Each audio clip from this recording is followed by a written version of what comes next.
দেখো সকালবেলা আমি ঘুম থেকে উঠেছি আর আমার ছেলে ওখানে ঘুমিয়েই আছে আর আমি এই যে এখন চলে গেছি। উঠে আগে প্রথমে কাজ করে নিয়েছি, ঘরটা ঝাড়ু লেগে নিয়েছি, ঘরটা মুছে নিয়েছি। দেখো এখনও ভিজে ভিজে আছে। তারপরে চলে গেছি বাইরে। দেখো এই যে আমাদের সকালবেলায় দেখো কত বৃষ্টি হচ্ছে, ওয়েদারটা ভীষণ খারাপ এখানে।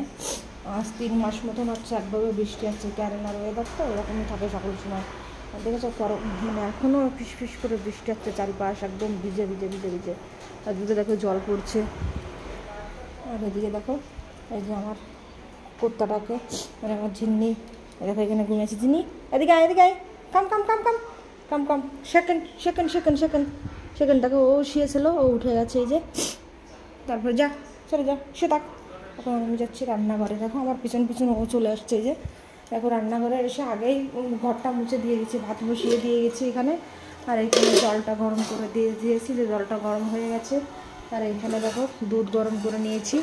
আর এখন এইখানে ডালটা সিদ্ধ করবো বলে, মুসুরির ডাল তো, তার জন্য কুকারে জল দিয়ে ডাল দিয়ে দিয়েছি। আর এই পেস্টটার এটা দিয়ে দেবো। তো আমি একটু হাতটাকে ধুয়ে নিই। আর এই মাছটাকে বের করে রেখে দিয়েছি রান্না করবো বলে। হাতটা ধুয়ে নিচ্ছি, হাতটা ধুয়ে নিয়ে বন্ধ করে দিলাম জলটা। এখন যাচ্ছে যে ডালটার ভিতরে একটু পেঁয়াজ দেবো। এরকমভাবে দিলে আমার ছেলেটার পছন্দ হয়, তার জন্য দিয়ে দেবো। আর একটু টমেটো দিয়ে একটু লবণ দিয়ে সিটি মেরে নেবো। জলটা গরম হয়ে গেছে, বন্ধ করে দিই। একটু লবণ দিয়ে দেবো ডালের ভিতরে, দিয়ে এখানে বসিয়ে দেবো। আর ওই দেখো ও তো আমার পিছনে পিছনে চলে এসেছে। এই যে দিয়ে দিচ্ছি লবণ, দিয়ে দেবো। দিয়ে এখানে ডালটাকেও সিটি মেরে নেবো জলদি জলদি যাতে হয়ে যাবে। গ্যাসটাও ধরে দিলাম, ডালটা ছিটে যাবে। জলটা তো গরমই হয়ে গেছে। আর তারপরে বানাবো চা, এরপরে তুলে দেবো, চাটা বসিয়ে দেবো।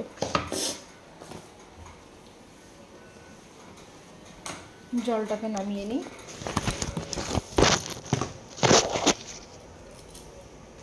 জলটা নামাই রেখে আসি।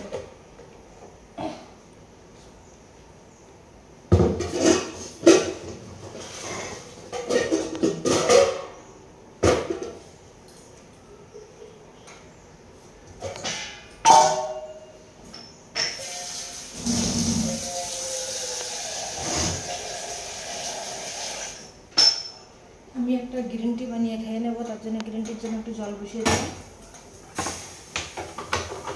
তারপরে ওদেরকে দুধ চা বানিয়ে দেবো।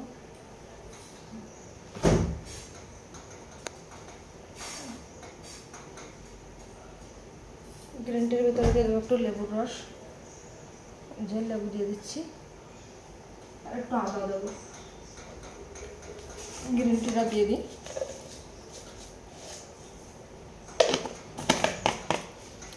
এখান থেকে একটু আদা কেটে নিই, একটুখানি আদা দেবো।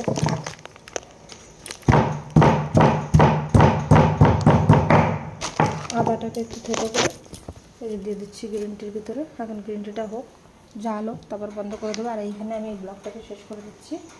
দেখো এখানে এগুলো সব ভাতে অনেক জল গরম হয়ে যাচ্ছে। এখন কি তরকারি রান্না করবো সেটা গুছিয়ে গেছে, কেটে নেবো। আর এই দেখো আমার পিছন পিছন ঘুরেই বেড়াচ্ছে। এই জিনি, কী হয়েছে বেটি? ওই একদম শান্ত শিষ্ট, কিছুই জানে না। দেখো এইখানে ভিডিওটাকে বন্ধ করে দিচ্ছি।